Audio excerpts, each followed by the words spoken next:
I'm Dr. Eric Goulder, and I wanted to let you know how I became a preventive cardiologist. I've been a practicing cardiologist for 30 or 35 years and practicing standard of care cardiology.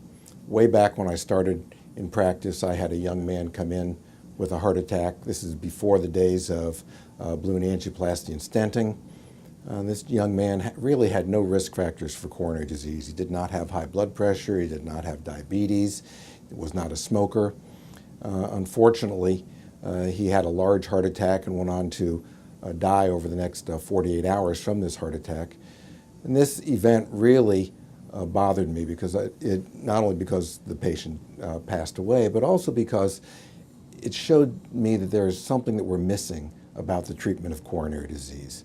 This gentleman had no risk factors that we were aware of, and yet he had coronary disease. So that affected me, along with a friend of mine who was a internist, about 40 years old, who dropped dead while he was playing tennis. Again, he had no risk factors that we were aware of. So that made me think there's clearly something missing about the way we're treating coronary disease. It could not just be the standard risk factors of high blood pressure and diabetes and cigarette smoking and high cholesterol that lead to the atherosclerotic process.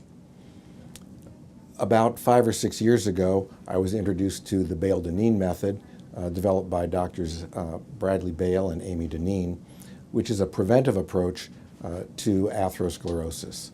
And their approach is to look for the underlying inflammation that causes the atherosclerotic blockage. It's the underlying inflammation that allows the cholesterol to build up in the artery. And that underlying inflammation can be certainly from high blood pressure and diabetes. Those are both inflammatory states, but can also be from a whole host of other inflammatory states such as obstructive sleep apnea, gouty arthritis, rheumatoid arthritis, autoimmune diseases, and most importantly, periodontal disease, which is present in about 50% of the population over the age of 60. So after being introduced to this inflammatory concept of the development of atherosclerotic disease, I knew that that was the missing element, and that was how we were going to now approach prevention of coronary disease, so that by using a Bale-Dineen approach, we can slow down the progression of the disease, actually halt the process, and in many cases reverse the atherosclerotic process.